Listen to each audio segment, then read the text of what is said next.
qu'est-ce qu'il était lent à mettre en place, ce qu'il veut mettre en place.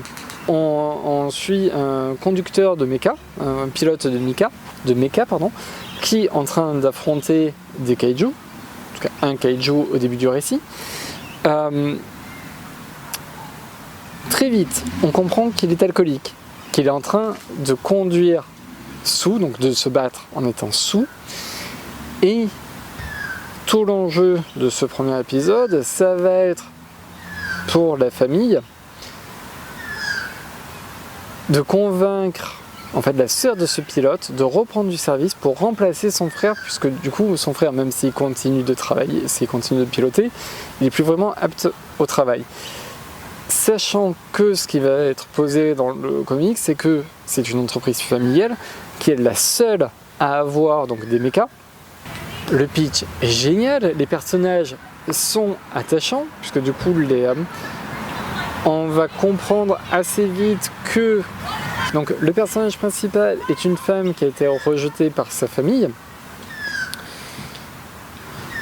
Et en fait, le récit prend beaucoup de temps pour nous montrer son quotidien aujourd'hui, montrer sa frustration par rapport à la situation. Et sur 20 pages, ça ne montre quasiment que ça. En fait, ça montre quasiment que le quotidien de l'héroïne avec les tensions qu'elle peut avoir avec sa compagne. Ça caractérise bien le personnage, mais en fait ça prend trop de temps. Là, j'ai lu ce comic, c'est un petit moment, il y a quelques semaines. Là, en le relisant, je m'aperçois que il y a des choses qui sont hyper intéressantes dans le bouquin, mais que j'ai raté. À savoir qu'il y a une page où, forcément, sans doute, au vu du titre, elle va reprendre du service. Donc quand elle change de ville, quand même, elle part de sa ville pour aller à la ville de sa famille, pour aller piloter des mechas. Donc des titans. Elle passe devant un décor où on voit un titan combattre un kaiju, on voit un titan être transporté par hélicoptère.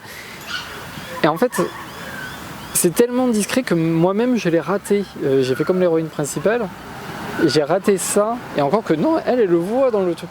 Bref, je sais pas, je me suis peut-être un petit peu trop ennuyé à ce moment-là du bouquin pour repérer ce genre de détail qui pourtant est très sympa. Surtout que au final, on arrive à la situation à laquelle on se doutait dès le début, à savoir que oui, elle va bosser avec sa famille alors qu'il y a des tensions énormes avec sa famille. Je peux pas dire que c'était mauvais parce que c'était très loin d'être mauvais, c'était même plutôt bon. C'est juste que ça prend un petit peu trop son temps sur un démarrage. Les auteurs ont sans doute l'auteur, à savoir Tresdin, et au dessin on a Sébastien Pieris, ont sans doute voulu bien faire les choses, mais au final, en fait, on a des choses beaucoup trop lentes. Là, par exemple, vous voyez ce genre de page où, là, sur la page de droite, même sur la page de gauche, on a des choses très statiques. Le dessin est très joli, mais il est très statique. Les personnages bougent très peu, les cases, les plans bougent très peu. Donc, on a vraiment un effet. En plus, avec la mise en page, c'est souvent simplement champ contre champ. Donc on a vraiment une lenteur dans la narration avec en plus, on a ça. Ça c'est sympa de temps en temps, le côté, tiens on fait 6 fois la même case avec juste des petits changements. C'est le genre de truc qu'adore faire Brian Michael Bendis pour ses dialogues. Mais là en fait on se retrouve à avoir tellement de choses où, ok, on a le même plan dans lequel les personnages bougent peu.